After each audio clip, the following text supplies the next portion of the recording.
Nagugulay tayo ngayon ng malunggay. Sasawagan natin ang pusit. Igagata.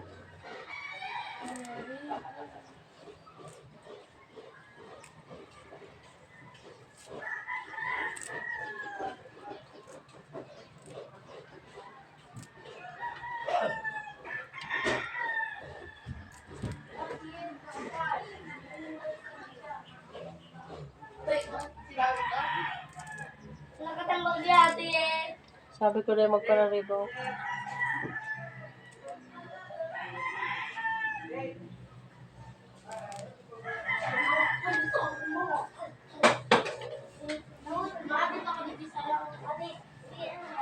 Magugulay tayo mga kamarites ng malunggay.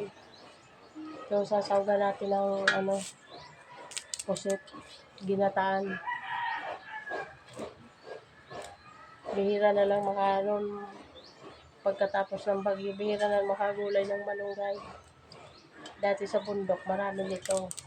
Bumagyo, namatay yung iba. Ngayon wala pang dahon dito sa medyo sentro. Mayroon natira. Kaya ito, makakagulay din, makakatikim din ng malunggay.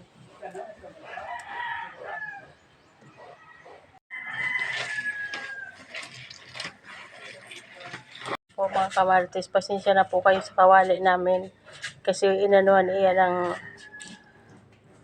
ng bigas, tinutong na bigas, yung ginagawang kape.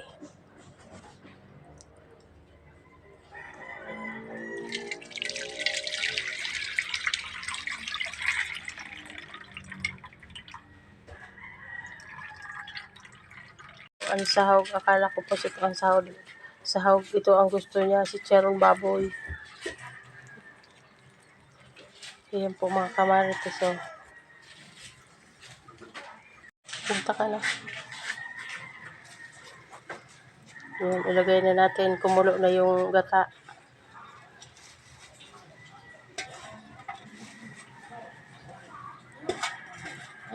Bubuhan na. Ayan. Suka pa ka. Ayan, antayin pa natin na kumulo bago haluin. Kuha daw ito. Ayan, haluin na natin mga kamarites. Kumulo na.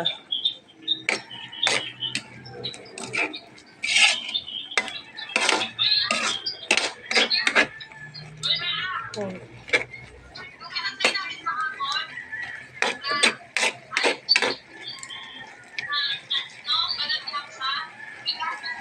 May sahog ito na puro pagulong. Hindi ko alam nito sa Tagalog.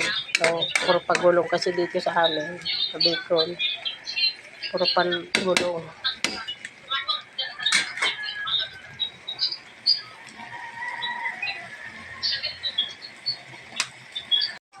Yan, lagay na natin yung unang gata. Kasi dito sa amin, ganyan ang kausuhan. Yung unang gata, pinapahuli. Nuhulin lagay.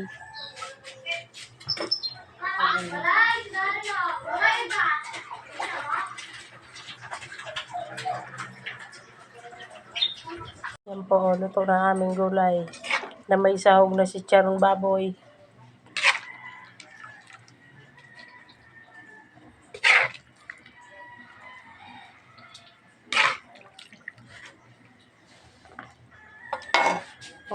Alasadaw ang mga plato, ipailing mo dito. Ayan na po ang luto namin ngayon na gulay. Ang kasama ko laging nagmamadali.